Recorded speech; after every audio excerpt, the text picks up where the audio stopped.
Makapit naman sa Star Magic basketball game sa Cebu si Daniel Padilla na dinumog ng tao after manalo ang kanilang team.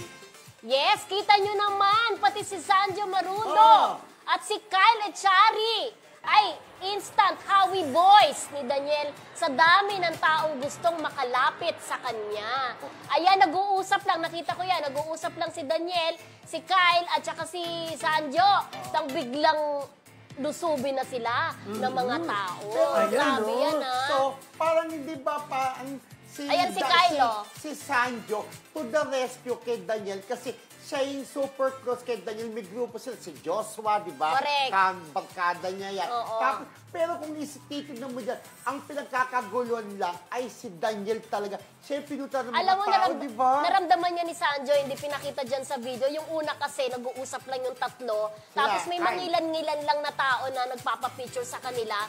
Hanggang yung isang babaeng nakapula na yan, hindi naman pinakita dyan, ay biglang sumugod at nag-follow na lahat ng mga tao doon. At may isang lalaki na talaga parang ahawiin si Daniel. Kaya doon naramdaman ni Sanjo na ganunin niya na si nagkagulo na ang Daniel. Pero to think na kilala din naman sila, lalo si Kyle, kung totoo siya, pwedeng pagkagulo. Pero talagang attention ng mga tao ay nakay Daniel. Nakay Daniel talaga kasi superstar. May isa pang video na nandun din si Seth Fedelin. Pero si Seth Fedelin gumilid na dahil nagpuntahan na nga kay Daniel. Dinumog na si Daniel. Si Daniel talaga ang Pero dinumog. ako, Dinumog rin naman sila.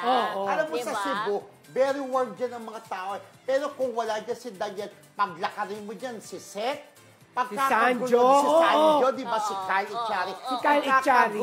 Pagkakaguluhan. Kaya lang si Daniel ay superstar, di ba? Kaya siya talaga yung focus attention ng mga tao, di ba? At na-miss siya ng tao dahil alam naman natin na medyo matagal-tagal. Hindi naman medyo matagal-tagal dahil yung last nila. Last na serye nila na, ano ba yon sa Netflix, di ba? Sila ni Catherine. Sila ni Catherine at saka ni Ronaldo Valdez. Medyo matagal-tagal na rin. Pero iba pa rin kasi dati na palagi nakikita si Daniel. Kasi ngayon nga, tama ka, matagal-tagal siyang hindi nakita. Kaya sobrang nasabik ang mga fans. Correct. Yung Kaya dinumog ba yun? Too good to be true. Puring-puri nila Ronaldo Valdez ang Katiel. Talaga daw mabait, di ba? Correct. Okay.